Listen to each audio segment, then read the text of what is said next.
ಮೇ 23ರಿಂದ ಮೇ 28ನೇ ತಾರೀಕಿನವರೆಗೆ ರಾಜ್ಯದ ಹವಾಮಾನದ ವರದಿ ಯಾವ ರೀತಿಯಾಗಿರುತ್ತೆ? ಅಕಾಲಿಕ ಮಳೆ ಬರುವಂತಹ ಮುನ್ಸೂಚನೆಗಳು ಏನಾದರೂ ಇದೆಯಾ?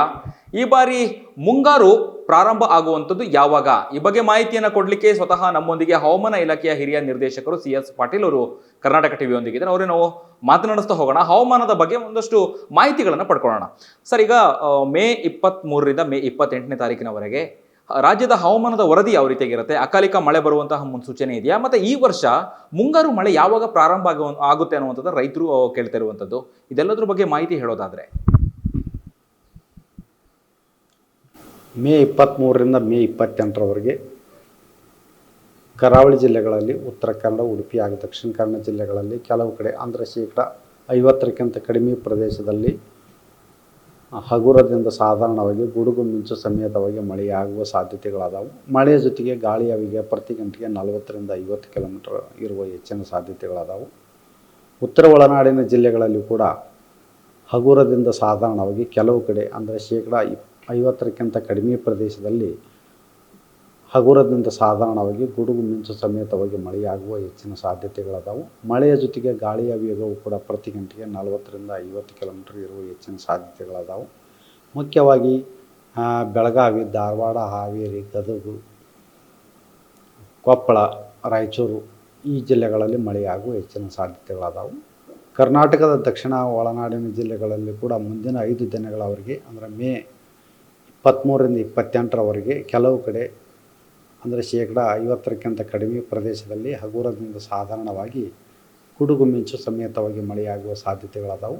ಮಳೆಯ ಜೊತೆಗೆ ಗಾಳಿಯ ವೇಗ ಪ್ರತಿ ಗಂಟೆಗೆ 40ರಿಂದ 50 ಕಿಲೋಮೀಟರ್ ಇರುವ ಹೆಚ್ಚಿನ ಸಾಧ್ಯತೆಗಳಾದವು. ಬೆಂಗಳೂರಿನಲ್ಲಿ ಕೂಡ ಮುಂದಿನ ಒಂದು ವಾರದವರೆಗೆ ಕೆಲವು ಕಡೆ ಹಗುರದಿಂದ ಸಾಧಾರಣವಾಗಿ ಗುಡುಗು ಮಿಂಚು ಸಮೇತವಾಗಿ ಮಳೆಯಾಗುವ ಸಾಧ್ಯತೆಗಳಾದವು. ಮಳೆಯ ಜೊತೆಗೆ ಗಾಳಿಯ ವೇಗವು ಕೂಡ ಪ್ರತಿ ಗಂಟೆಗೆ 40ರಿಂದ 50 ಕಿಲೋಮೀಟರ್ ಇರುವ ಹೆಚ್ಚಿನ ಸಾಧ್ಯತೆಗಳಾದವು. ಕರ್ನಾಟಕದಲ್ಲಿ ಮುಂಗಾರು ಮಳೆ ಅಂದ್ರೆ ನೈಋತ್ಯ ಮಾನ್ಸೂನು ಜೂನ್ ಮೊದಲನೇ ವಾರದಲ್ಲಿ ಬರುವ ಸಾಧ್ಯತೆಗಳು ಅದಾವೆ. ಓಕೆ. ಈ ವರ್ಷ ಮಳೆ ಪ್ರಮಾಣ ಕಡಿಮೆ ಅಂತೇಳಿ ಹೇಳ್ತಾ ಇದ್ದಾರೆ ಸರ್. ಅಂದರೆ ಕೆಲವರು ಮಾತಾಡ್ಕೊಳ್ತಿರುವಂಥದ್ದು ಹೇಗಿರುತ್ತೆ? ಮುಂಗಾರು ಮಳೆ ಈ ವರ್ಷ ಏನಾದರೂ ಕಡಿಮೆನಾ, ಹೆಚ್ಚ, ಹೇಗಿರುತ್ತೆ? ಅಥವಾ ವಾಡಿಕೆ ಅಂತ ಮಳೆ ಆಗುವಂಥದ್ದು, ಅಥವಾ ಈ ಕಳೆದು 2025 ವರ್ಷದಷ್ಟು ಮಳೆ ಇರ್ಬೋದಾ ಅನ್ನುವಂಥದ್ದು ಕೇಳ್ತಾ ಇರುವಂಥದ್ದು ಭಾಳ ಮುಖ್ಯವಾಗಿ ರೈತರು ಕೇಳ್ತಾ ಇದ್ದಾರೆ. ಹಾಗಾಗಿ ಯಾಕಂದರೆ ಬಿಸಿಲಿನ ಹೊಡೆತ ಜಾಸ್ತಿ ಇರೋದ್ರಿಂದಾಗಿ ಮಳೆ ಕಡಿಮೆ ಬರುತ್ತೆ ಅಥವಾ ಮಳೆ ಜಾಸ್ತಿ ಬರುತ್ತೆ, ಇದೆಲ್ಲೊಂದು ಕೂಡ ಹೇಳ್ತಿರುವಂಥದ್ದು. ನೀವೇನು ಹೇಳ್ತೀರಿ ಸರ್? ಏನು ಕ್ಲಾರಿಟಿ ಕೊಡ್ತೀರಿ? ಕಳೆದ ವರ್ಷ 2025ರಲ್ಲಿ ನೈಋತ್ಯ ಮಾನ್ಸೂನು ವಾಡಿಕೆಗೆ ಅಂತೆ ಅಥವಾ ವಾಡಿಕೆಗಿಂತ ಕೆಲವು ಜಿಲ್ಲೆಗಳಲ್ಲಿ ಹೆಚ್ಚಿಗೆ ಮಳೆಯಾಗಿತ್ತು. ಆ ವರ್ಷ ಲ್ಯಾನಿನೋ ಕಂಡೀಷನ್ ಆಗಿತ್ತು. ಅಂದರೆ ಪೆಸಿಫಿಕ್ ಮಹಾಸಾಗರದಲ್ಲಿ ನೀರಿನ ಉಷ್ಣಾಂಶ ತಂಪಾಗುವಿಕೆ ಆ ಒಂದು ಕಂಡೀಷನ್ ಇತ್ತು. ಆದರೆ ಈ ವರ್ಷ 2026ರಲ್ಲಿ ಜಾಗತಿಕ ಮಟ್ಟದಲ್ಲಿ ಹವಾಮಾನ ಸಾಕಷ್ಟು ಬದಲಾವಣೆಯಾಗಿದೆ.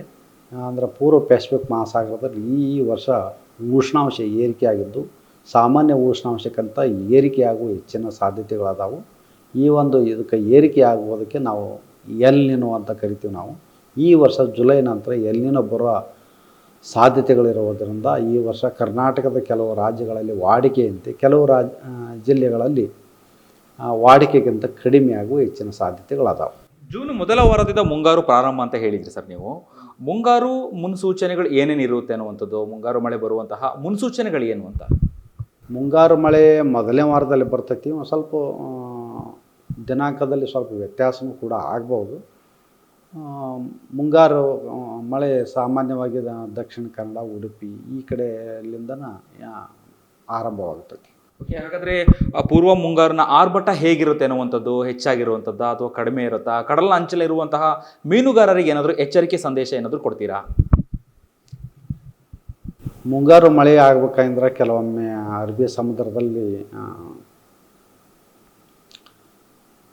ಅಲೆಗಳು ಕೂಡ ತೀವ್ರತೆ ಇರ್ಬೋದು, ಕೆಲವೊಮ್ಮೆ ವೆದರ್ ಸಿಸ್ಟಮ್ಸ್ ಇರ್ಬೋದು. ಆವಾಗ ಮೀನುಗಾರರು ಆಗಾಗ ನಮ್ಮ ಮುನ್ಸೂಚನೆಯನ್ನು ಅಪ್ಡೇಟ್ ಮಾಡ್ಕೊಂಡು ಅವರು ತಮ್ಮ ಕೆಲಸವನ್ನು ಮಾಡ್ಕೋಬೋದು. ಆದರೆ ಪೂರ್ವ ಮುಂಗಾರಿನಲ್ಲಿ ಬರಬೇಕಾಗಿತ್ತಂದ್ರೆ ಇದು ರಭಸವಾಗಿ ಬರ್ತೈತಿ ಮತ್ತು ಗಾಳಿಯ ವೇಗ ಕೂಡ ಭಾಳ ಜಾಸ್ತಿ ಇರ್ತೈತಿ. ಪ್ರತಿ ಗಂಟೆಗೆ 40ರಿಂದ 50 ಕಿಲೋಮೀಟ್ರು, ಇನ್ನೂ ಕೆಲವೊಮ್ಮೆ ಅತಿ ಹೆಚ್ಚಿಗೆ ಹೋಗ್ಬೋದು. ಅದರ ಜೊತೆಗೆ ಗುಡುಗು ಮಿಂಚು ಕೂಡ ಬರುವ ಸಾಧ್ಯತೆಗಳು ಇರ್ತಾವೆ. ಓಕೆ ಸರ್, ಇನ್ನು ಕೊನೆಯದಾಗಿ ಹವಾಮಾನದ ವರದಿ ಅಥವಾ ಹವಾಮಾನದ ಮುನ್ಸೂಚನೆ ಈ ಇನ್ಫಾರ್ಮೇಷನ್ ಎಷ್ಟು ಇಂಪಾರ್ಟೆಂಟ್ ಆಗುತ್ತೆ ಜನಸಾಮಾನ್ಯರಿಗೆ? ಯಾಕಂತ ಹೇಳಿದ್ರೆ ಪ್ರತಿ ವರ್ಗದ ಜನಸಾಮಾನ್ಯರಿಗೂ ಕೂಡ, ಪ್ರತಿ ವರ್ಗದಲ್ಲಿ ಕೆಲಸ ಮಾಡೋರಿಗೂ ಕೂಡ ಈ ಒಂದು ಹವಾಮಾನದ ವರದಿ ತುಂಬ ಇಂಪಾರ್ಟೆಂಟ್ ಆಗಿರುತ್ತೆ. ಈ ಬಗ್ಗೆ ಹೇಳೋದಾದರೆ ಈ ಹವಾಮಾನದ ಮುನ್ಸೂಚನೆ ಪ್ರತಿಯೊಬ್ಬರಿಗೂ ಮುಖ್ಯವಾದದ್ದು. ಸ್ಪೋರ್ಟ್ಸ್ಮನ್ ಇರ್ಬೋದು, ವ್ಯವಸಾಯ ಮಾಡೋವರಿಗೂ, ಪ್ರಯಾಣಿಕರಿಗೂ, ಪ್ರತಿಯೊಬ್ಬರಿಗೂ ಉಪಯೋಗ ಆಗುತ್ತೆ. ಮತ್ತು ಟ್ರಾನ್ಸ್ಪೋರ್ಟು ಮತ್ತು ಬಿಲ್ಡಿಂಗ್ ಕಟ್ಟರಿಗೆ ಎಲ್ಲರಿಗೂ ಉಪಯೋಗ ಆಗುತ್ತದೆ. ಇದಿಷ್ಟು CS ಪಾಟೀಲ್ ಅವರ ಮಾಹಿತಿಗಳಾಗಿತ್ತು. ಕ್ಯಾಮ್ರಾ ಪರ್ಸನ್ ಅಭಿಲಾಷ್ ಜೊತೆ ಅಭಿಜಿತ್ ಗಣೇಶ್, ಕರ್ನಾಟಕ ಟಿವಿ, ಬೆಂಗಳೂರು. ನೀವು ಸಣ್ಣ ಆಗಬೇಕಲ್ವಾ? ಅದು ಒಂದು ಉತ್ತಮ ಆಹಾರದಿಂದ ಸಣ್ಣ ಆಗಬೇಕಲ್ವಾ? ಪ್ರತಿದಿನ ನಮ್ಮ ಜೀನಿ ಸ್ಲಿಮ್ನ ಯೂಸ್ ಮಾಡಿ ಯಾವುದೇ ಸೈಡ್ ಎಫೆಕ್ಟ್ ಇಲ್ದಂಗೆ ನೀವು ಸಣ್ಣ ಆಗ್ತೀರಾ.